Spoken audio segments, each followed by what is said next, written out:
Hey everyone, welcome to the top 10 list. Welcome to my top 10 movies that never needed sequels. Yes, sequels. Some sequels are awesome. Like, they're great. Some even surpass the original film. It's very rare, but it fucking happens. But a lot of the time, most of the fucking time, sequels are just they're not needed. They're not necessary. Even sometimes when there's a couple like decent sequels, they just weren't needed and just they don't feel necessary. Like there's even some films that are really really good, and the sequels suck, but I still give it a pass because I still think that film still deserved a sequel. The sequel that we got just wasn't good. But so yeah, that's kind of what I'm talking about. Like even if the sequels are pretty good, I still want to talk about films that just never needed a sequel.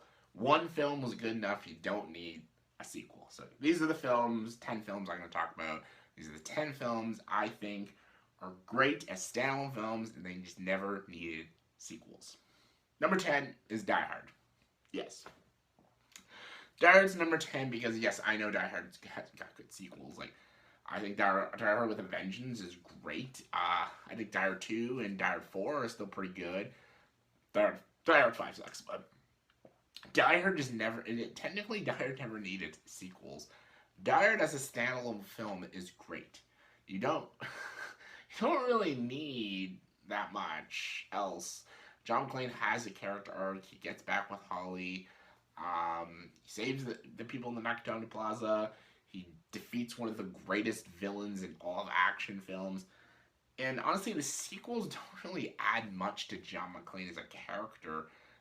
The situations he gets into are really fun and really enjoyable, and there's kick-ass action scenes, but they don't really expand John McClane's story other than his relationship with Holly. The second one, he's still married to her. And the third one, they're separated. The fourth one, they stayed separated. That's really all you get from the sequels of Die Hard. And that's not a lot. Again, John McClane's story kind of just ends in the first Die Hard. So, you really didn't need more Die Hard sequels.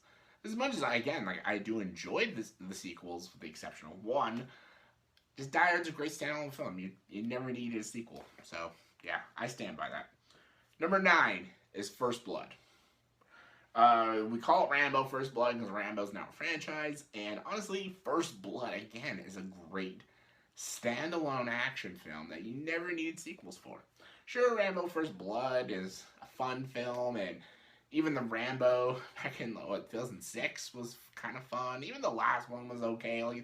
They're fun, silly, mindless action, gory films. The first Rambo was actually a very deep character study and a very deep, thrilling film. It says a lot about John Rambo as a character and the people in this town and how they treat others and stuff. There's a lot of great, deep meanings and deep philosophical ideas in First Blood. And it's not just a great action film, but it's a very intense thriller. And it's a great character study on a lot of these characters in good ways and bad. First Blood is a very, very good film. And it ends really tragic and really sad, but it's actually a great conclusion to the story. You don't need anything else after First Blood. It's not needed. And honestly, it just kind of turns John Rambo into almost kind of like a superhero in a way, which is not what he is and stuff. He's just a really broken and damaged character and stuff. But still, whatever. First Blood is great, and it still just works as a standalone film. Number 8, I think a lot of people can agree with me on this, is Robocop. Dead or alive, you're coming with me. And a lot of people might debate, no, they actually, as much as the sequels aren't good, you could have expanded it. I don't think so, actually. Robocop's not a very long movie. It's an hour and 40-minute action sci-fi film. It's got great American pop culture satire, and it's got great ideas, great commentary. It's a kick-ass action film with a great villain, great hero. It's bloody, it's gory, it's brilliantly executed. It's a great film. You don't need any more after it ends. As soon as when the guy says, "What's your name?" he's like, "Murphy." He acknowledges who he is as a human self, but also as a cyborg. Walks away. That's it. Don't need any more. Didn't need any sequels. Didn't need a shitty remake. Robocop is a great standalone film. Never needed a sequel. Sorry. Number 7 is obvious, but we got a sequel. One sequel to it. Dirty Dancing. Dirty Dancing. Dirty Dancing is a very good 80s film. I really enjoyed it. It's a great dancing film. It's a great coming of age story about this girl named Baby, and she's on vacation with her family, and they're all rich, snobby people, but then she befriends Johnny. Is it Johnny? Yeah, I forget all these people's names. Yeah, she befriends Patrick Swayze and all the dancers. They're all like part of like the poor people, and it's a lot about class and stuff and society and everything. But it's also a great dramatic romance story. I love this movie. I think the soundtrack's great. The dancing is great. Patrick Swayze and Jennifer Grey have great chemistry, and honestly, it ends great. Ends with a kick-ass dance number. No one puts Baby in the corner. It's really good. They made a stupid sequel to it called Havana Nights, which almost has nothing to do with Dirty Dancing. I can see what they were trying to do. I think they were trying to make a bunch of Dirty Dancing like sequels and make them just about different characters, just to add dancing to it. I think that's a dumb idea, and I'm glad they didn't continue this. But yeah, Dirty Dancing is a great standalone film. Never needed a sequel. Number 6, The Blues Brothers. Yeah.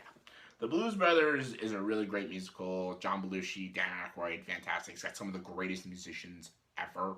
Ray Charles, Aretha Franklin, James Brown, all in this film. Fantastic movie. They made a sequel, Blues Brothers 2000, and it's literally just a rip-off of Blues Brothers. This is a fucking rehash of a fucking film. And that just goes to show you can't remake Blues Brothers. Blues Brothers is a lightning in a bottle film. You can't sequel that or remake that. It's a great film. You can't do it again. Look, they did a sequel and they literally just rehashed the first film. It was stupid. They even put the same fucking songs in it. You can't do Blues Brothers again. I was gonna put Ghostbusters on this list, but I still haven't seen Ghostbusters Afterlife, so if that movie ends up being great, then that proves my theory wrong, because I always thought Ghostbusters was a lightning in a bottle film, but I have to wait for Ghostbusters Afterlife to actually confirm that. But Blues Brothers, confirm it. It's lightning in a bottle. Number 5. Number 5 is Jaws. It's a fucking shark movie. They killed the shark at the end. They fucking end. Don't make any more. And my God, did they make more. And they just got gradually more and more dumb. Jaws 2 was... Jaws 3D was an abomination. Jaws Revenge is one of the worst films ever made. It's laughably terrible, but you can't do what you... Jaws is another lightning in a bottle film. Like, it's Steven Spielberg's direction. It's these 3 characters of Brody and Hooper and Quint all on the orca catching the shark and stuff. And just Roy Schneider's performance with, what was his name? Richard Dreyfuss and the other fucking guy. I forgot the guy's name, plays Quint. He's great. Like, Robert Shaw, they're all fantastic in this movie. And it's not about the shark, really. It's about the characters. And that's the best thing to do in a monster film or a thriller like this. Make it about the characters, not about the monster. And that's what makes it more intense, is when you care about these characters. You want them to succeed. You want to root for them.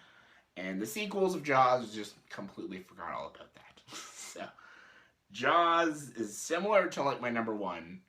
But my number 1 I care about a little more. But Jaws, it's a standalone film. Never needed a sequel. Number 4, Beverly Hills Cop. Beverly Hills Cop never needs sequels. We got number 2. Number 2 is actually not that bad. It's not that bad. 3 is... I've never seen 3, actually. I refuse to watch 3. Never watched 3, ever. I heard it was so bad, I never wanted to watch it. 2, I didn't mind. But, like, you never needed... Like, Axel Foley's story is done. Like, he solved the case. His buddy got murdered, and he wanted to stop the people who killed him, and he did. Like, the story's done. Like, Beverly Hills Cop is my favorite Eddie Murphy film. I love Beverly Hills Cop. It's a great film. Like, you don't need anything more after that. It's a simple crime comedy story. The crime is solved. You don't need any more after that. 2 is 3 is just, don't need any more.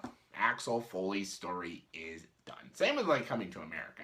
Because we got that sequel, and please don't make another Beverly Hills Cop movie. Please don't. Anyway, number 3 is Grease. As you saw with Grease 2, you can't do it again. Grease is a great film. It's a very fun, enjoyable musical, 70s music. And it's got great, cheesy, lovable characters. The songs are some of the most iconic songs in all of movie musical history.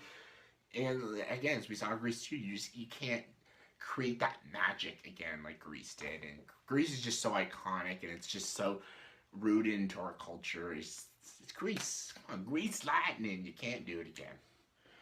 Anyways, number two, a lot of people are going to be surprised about this one. But hear me out. The Karate Kid. Yes. Now, I'm not talking about the show, because I'm talking about movies, movie sequels. Cobra Kai is a fantastic show. It's a really, really good show. Love it. And I actually don't hate Karate Kid Part 2. I actually think Karate Kid Part 2 is a pretty good movie. Part 3 is not that great. And the next Karate Kid is so bad. But technically, Karate Kid never needed sequels. Karate Kid as a standalone film, it works perfectly. It didn't need to expand more on Daniel LaRusso's story with Mr. Miyagi. Like, and I like that the sequels did stuff differently, and I like that, but it's not necessary. He conquered his thing, he conquered the bullies, he won the tournament. That's it. Like, the story's done, really. You didn't need to keep going with it. But I understand a lot of people love the Karate Kid franchise, especially because of Cobra Kai. And I understand that, but just as a movie, in a standalone film, you didn't really need sequels, for me. Number 1, I'll always stand by this. I will stand by it. Jurassic Park. Jurassic Park never needed a sequel, let alone like a fucking franchise. I know Jurassic Park is just everywhere now. You got Jurassic Park 2, Jurassic Park 3, Jurassic World Fallen Kingdom, and now we're getting Dominion. Like, I absolute hate what has become of Jurassic Park now. Jurassic Park is one of my favorite films ever. It's in my top 30 favorite films. It's one of my favorite Spielberg films. I love Jurassic Park. And it's not even because of the dinosaurs. The dinosaurs are awesome. The practical effects is amazing, and it's just awe-inspiring to watch the blend of practical effects and CGI, but no, it's the characters. I love the characters. Ian Malcolm, Dr. Satter, and Dr. Alan Grant, and even John Hammond, and even Timmy and Lex, and even the Shiesty lawyer, and even Ned. These are great characters. And John Williams' score is beautiful, and the story is so intense, and it makes you really fear these dinosaurs. Sequels, it's just dinosaurs killing people. There's no tension, there's no thrills. You just don't give a fuck who lives or not in these movies. But Jurassic Park did it so perfectly. And they just shit the bed with it. I don't know, that's just me. I hate what has become Jurassic Park. Some people love them, I fucking can't stand them. And I wish they never made sequels to Jurassic Park. So yeah, that was my top 10 movies that never needed sequels. What are you guys' opinions? What movies do you think never needed sequels? Comment below, let me know. And as always, for this video, please subscribe to the channel and join the dark side.